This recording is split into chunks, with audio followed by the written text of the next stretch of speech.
Oh, Mr. Speaker. Yeah, you. It looks like, no matter what we the people say, you are determined to support treason and murder. Thousands upon thousands of Americans shout in your ear to appoint the select committee through which we can expose the truth of what happened in Benghazi, and still you do nothing. You are despicable, but not nearly as despicable, disgusting, and outright morally bankrupt as the 15 Democrats who walked out on the testimony of the family members of the fallen at Benghazi during the latest House hearing. Only 2 Democrats remained, Elijah Cummings of Maryland and Jackie Speier of California. You said nothing, and you did nothing, while those 15 brain-dead morons showed the ultimate disrespect for the dead and the American people. We demand you remove them from the committee. We will make sure they are duly reprimanded at the polls. It is utterly unacceptable that any elected leader would behave the way these people did. For all the people watching this video, these are the people who need to be removed as soon as possible from their positions in Congress. Carolyn Maloney of New York.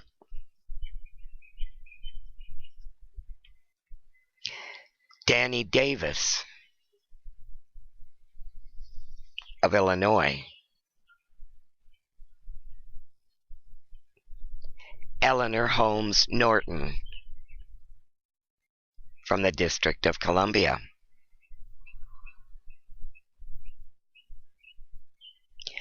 Gerald E. Connolly of Virginia.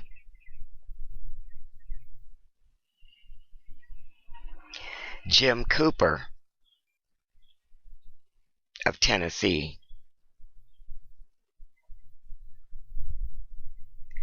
John Tierney, Massachusetts. Mark Pocan, also from Massachusetts. Matt Cartwright of Pennsylvania.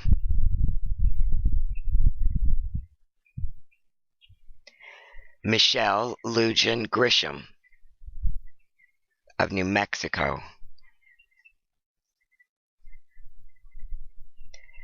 Peter Welch of Vermont. Stephen Lynch, another from Massachusetts. Stephen Horsford, Nevada. Tammy Duckworth of Illinois. This woman is a dismembered war vet, and of all the rest of them, her behavior toward the families of those SEAL team members should go down in history right beside Hanoi Jane and John Sing Like a Bird McCain. Shame!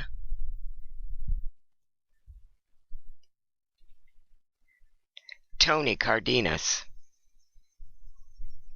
California.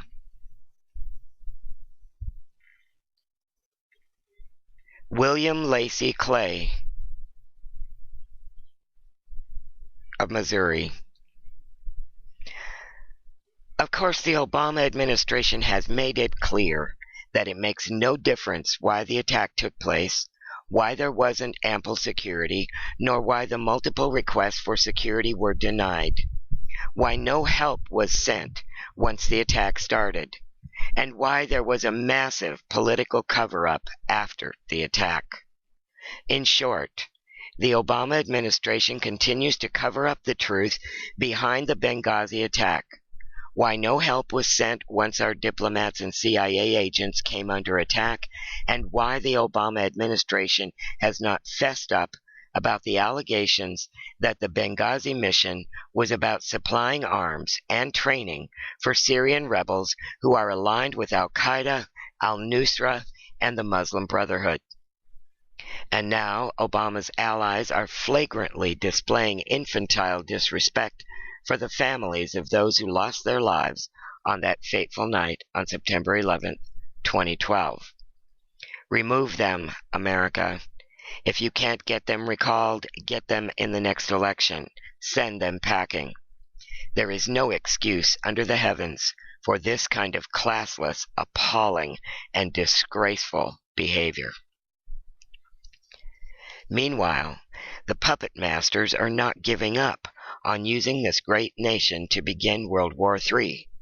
Naturally, select puppets are being used willingly to set up and promote a completely false narrative to convince the American people that somehow Russia is now a threat to our national security. Never mind that it was Russia that stopped this insanity from escalating in the first place. No nation, no people, and no government can ever hope to prevail unscathed from a nuclear war, which is, and make no mistake that it is, what is being put into place. Why? Those manipulating the plan think they will be safe in their massive underground bunkers, their ultimate goal of depopulating the earth by 6.5 billion souls will be accomplished, and they will emerge after the aftermath with complete totalitarian control over what is left of humanity, and will rule the earth in perpetuity from their sick, one-world slave state, the UN New World Order.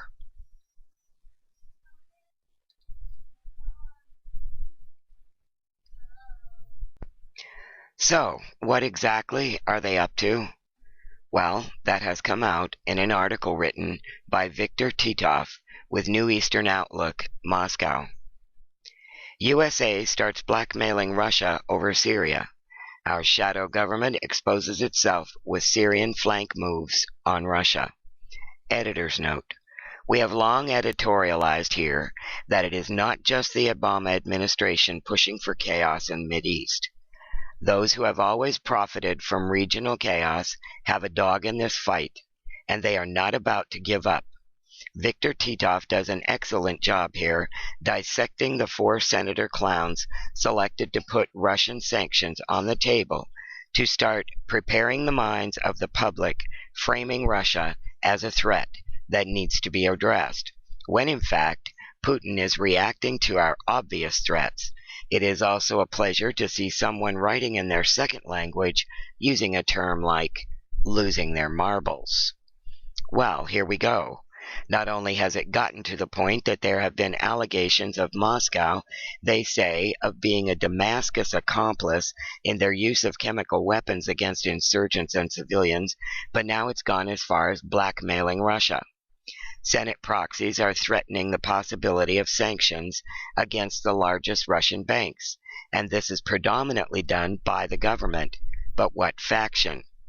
Consequently, 4 American senators, 2 Democrats, and 2 Republicans appealed to the American government to impose sanctions against a few large Russian banks such as Gazprom Bank, VTB, and VEB. The reason for this, in the senators' opinion, is that the banks, they say, finance the activities of the Syrian government. The Russian bankers have stated clearly what the truth is. Quote, the senators are misleading the American public. Our bank does not hold any assets for the Syrian government. Unquote. VTB commented to the press, quote, no one from the states came to us for information, so we believe that this initiative is simply an attempt to further dramatize the situation and to disrupt the upcoming Syrian peace process, unquote. So, who are the Senate puppets with skin in the game for financial gain? Gene, deep in the pockets of the bankers, Shaheen, Democrat, New Hampshire.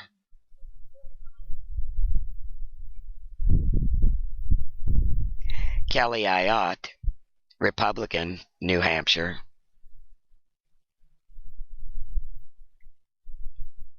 Richard Gungrab Blumenthal, Democrat, Connecticut. And John Cornyn, Republican, Texas. That brings us to another article, which surfaced yesterday, from a Canadian publication, keeping in mind the events of the past few weeks, such as the FEMA Region 3 alert, the exposed movement of nuclear warheads from Dyess Air Force Base to the East Coast, Lindsey Graham's outlandish statement about a nuclear terrorist attack on Charleston Harbor, Janet Napolitano's hasty and flimsily explained exit from the DHS, and the massive stockpiling of weapons, ammunition, food, pharmaceuticals, and the latest mass order by DHS for medical scrubs, portable medical personnel shelters, and the hurried recruitment and training of internment camp personnel over the past year alone. Let those things occupy the forefront of your minds, America, while we read the article. Washington, D.C. Navy Yard shooting linked to attempted arrest of Obama for treason. Posted by Press Corps World News Thursday, September 19, 2013. In politics, nothing happens by accident. If it happens, you can bet it was planned that way. Franklin Delano Roosevelt. U.S. military police were targeted and killed by Obama in the Washington, D.C. Navy Yard shooting. Why? Agents from the U.S. military's criminal investigation units had uncovered a plot to detonate a nuclear device in the heart of the nation's capital as part of an Obama government false flag. Officials from NCIS, United States Naval Criminal Investigative Service, and the U.S. Office of the Provost, both with field offices inside the Washington, D.C. Navy Yard, had threatened to arrest Obama for planning to attack Syria without congressional approval following a planned nuclear detonation false flag in Washington, D.C. The Office of the Provost is on the second floor of Building 34, 1 First Avenue, Charlestown Navy Yard, and NCIS is located at 716 Sickard Street, Southeast, Suite 2000, Washington Navy Yard, D.C. The United States Naval Criminal Investigation Service, NCIS, is the primary law enforcement agency of the United States Department of the Navy. It investigates activities concerning crimes against or by United States Navy and United States Marine Corps personnel, along with national security, counterintelligence, and counterterrorism cases. The false flag is the crime of treason, levying war against the United States. If United States Navy or United States Marine Corps personnel are involved in planning for and preparing a false flag event in Washington, D.C. or anywhere else in the United States, NCIS and its agents are duty-bound to investigate and take action to counter those terrorist acts against the United States. Prior to the Washington, D.C. Navy Yard shooting, the Joint Chief of Staff and Provost Marshals were planning and preparing to arrest Obama for treason, for levying war against the United States with a planned false flag in Washington, D.C. on the anniversary of 9/11, a nuclear detonation. In the United States, the Office of the Provost has the authority to arrest the President if he or she violates the terms of his or her employment or commits an act that is detrimental to the United States. He or she can be held liable, arrested, imprisoned, etc., depending on the depth of the violation, by the Provost Marshal of the United States. If it has been determined that the President of the United States has committed treason in a manner unmistakable to all, the Chairman of the Joint Chiefs of Staff convenes a covert meeting, in this case at the Washington, D.C. Navy Yard, to get a vote of the Joint Chiefs of Staff. The Provost Marshal General of the Army and/or Marines will usually be in attendance. Remember that a military officer takes an oath of office to do one thing and one thing only: to support and defend the Constitution of the United States against all enemies, foreign or domestic. They must determine above a reasonable doubt that the domestic enemy is the treasonous president before they can attempt to arrest him or her. Once the Joint Chiefs of Staff have determined beyond a reasonable doubt that the president has committed treason, a convoy of 10 to 12 high-ranking officers, 13 killed at the Navy Yard, depart the Pentagon, accompanied by a large contingency of military police, provost marshals, NCIS agents, and all necessary armament and provisions to enter the grounds of the White House by force if necessary, and proceed to the location of the President and put him under arrest. Then the chairman of the Joint Chiefs of Staff would advise the Speaker of the House, the President of the Senate, the Attorney General, and the Secretary of State of their actions. Obama's response to the threat of arrest was a coordinated assault against NCIS agents who uncovered the false flag plot against the United States and against provost marshals who threatened to arrest Obama at the Washington, D.C. Navy Yard. Have you not wondered why all of the names and rank of those who were killed in the assault have not been released? The White House ordered their names and rank classified, as it would raise alarm bells in Washington, D.C. should the public know Joint Chiefs of Staff members, provost marshals, and NCIS agents were targeted and killed for threatening to arrest Obama for treason.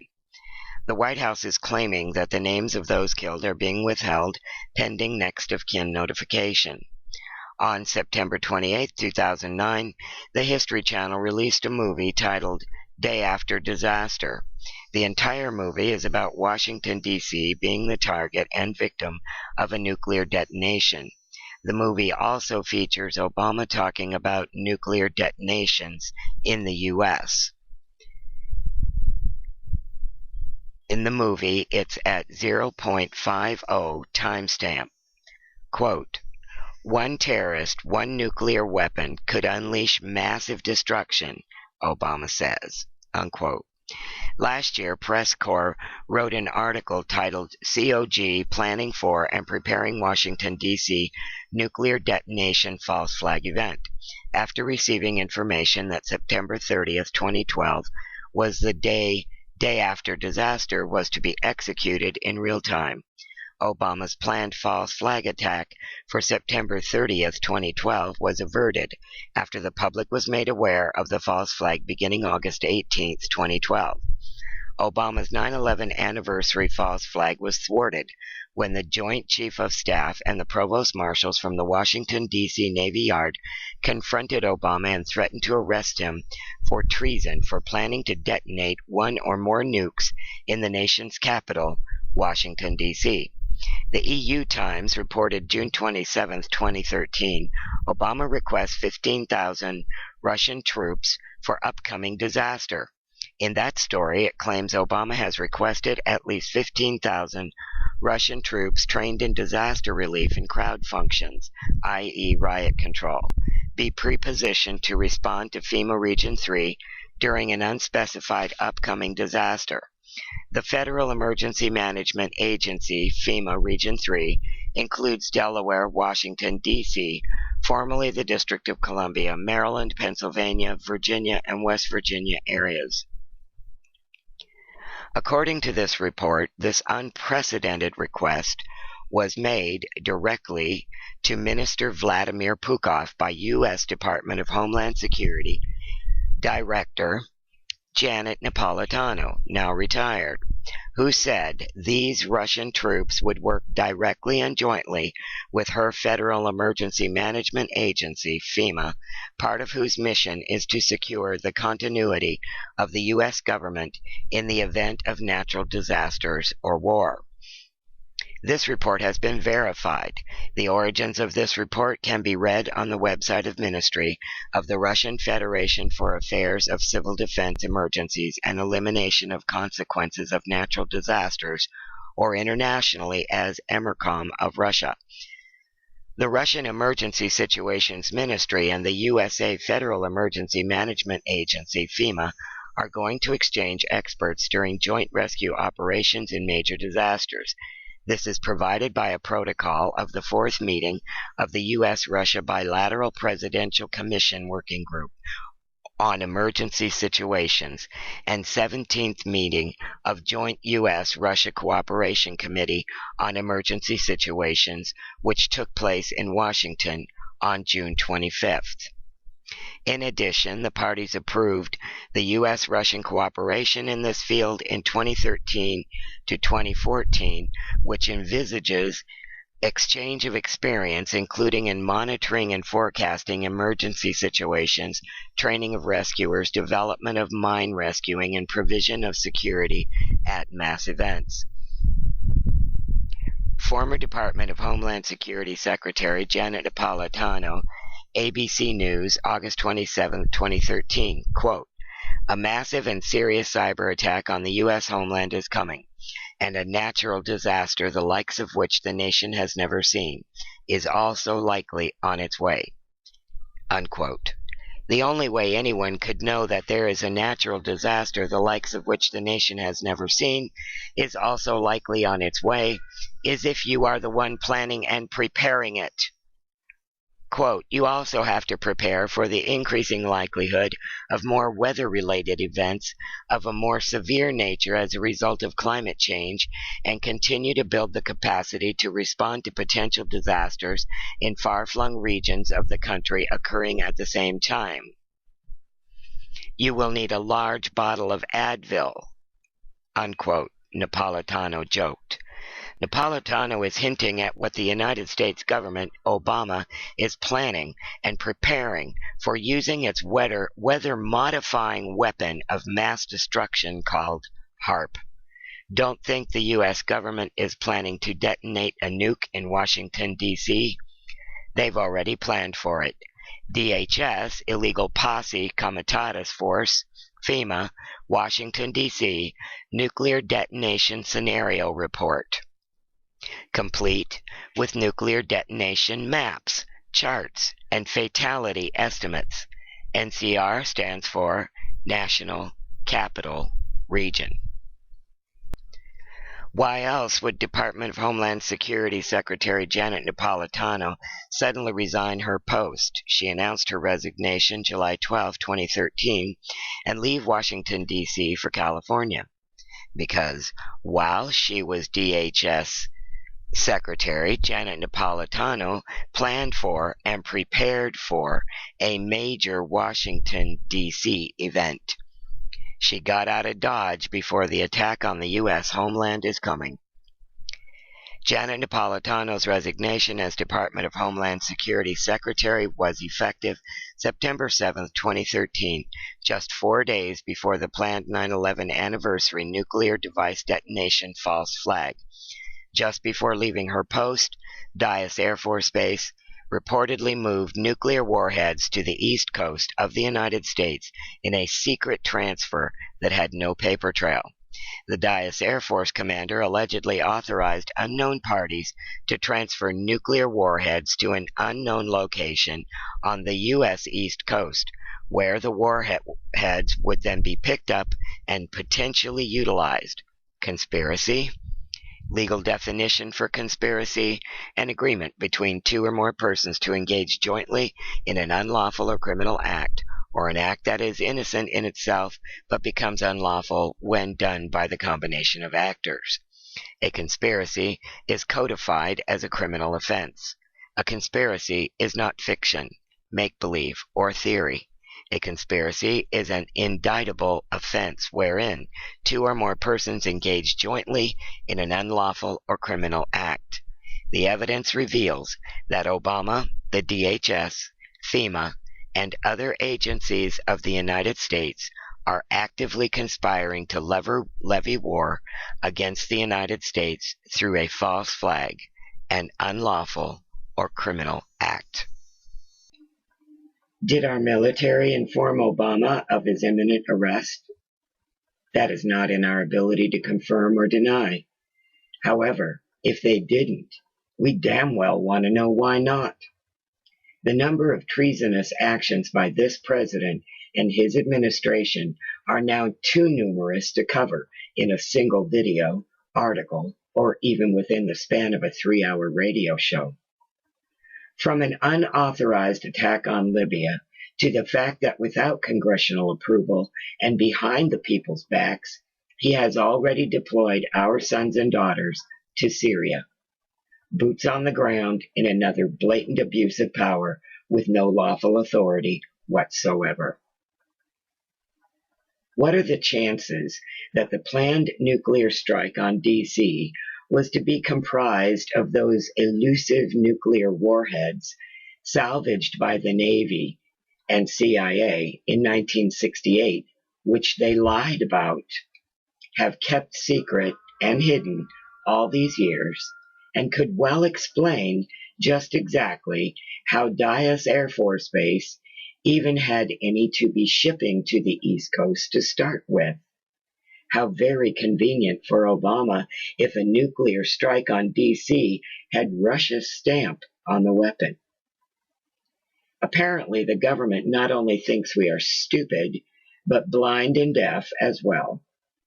We have known about the Russian troops training on our soil for a very long time, but now we're expected to believe that on one hand, Russia trains with the U.S. to supply protection for the criminals in the halls of governance when the people finally go after them, and vice versa, it's assumed. But at the same time, they are our enemy planning and plotting with Syria. Even as our imposter president defies the law of the land and sends massive amounts of weaponry and ammunition to the known and declared enemies of the United States in Syria, his administration and its mouthpiece Senate attempt to claim that Russia, the only country, by the way, to step up and use good old common sense in this crisis, is the one stirring up the trouble.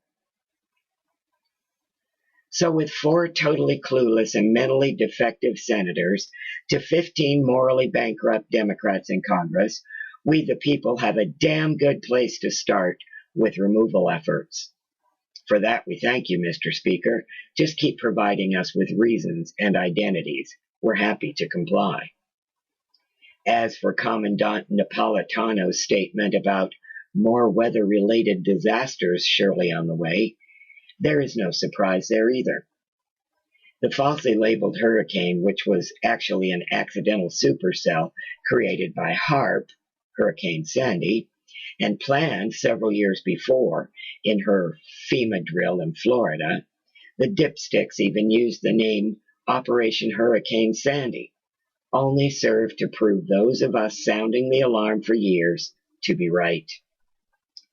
There is an excellent video interview with Dr. Barry Trower, a retired deep cover agent from the early 60s, in which he gives detailed information on how MKUltra came to be and is still in use to kill massive numbers of unsuspecting citizens around the world.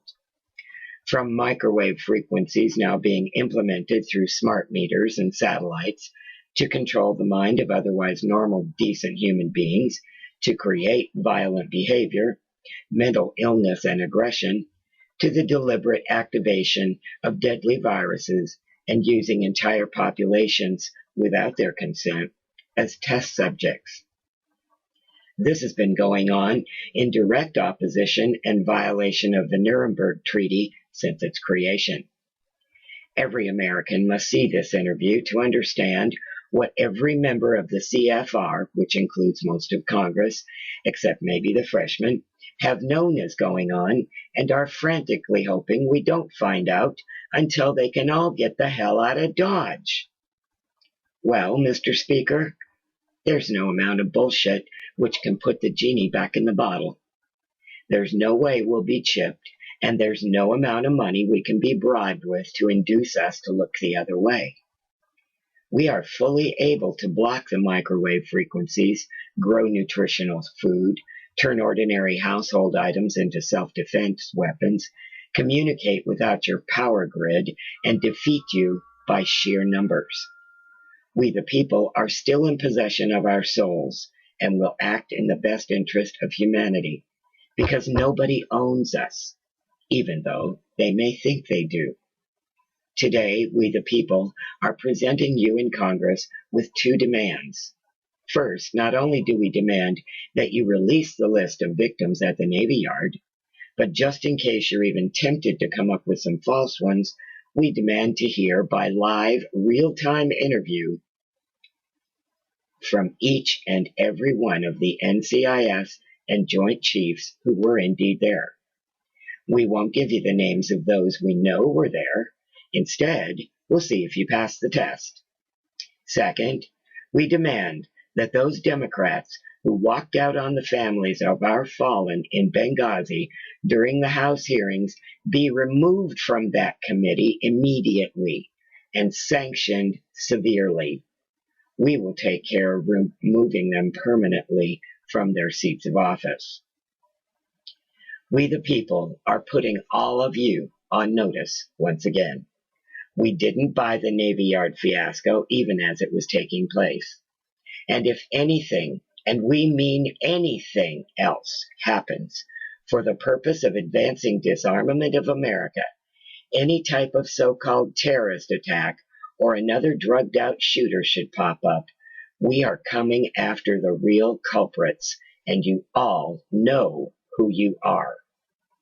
The bankers own you, but contrary to what they think, they do not own us. We are the answer.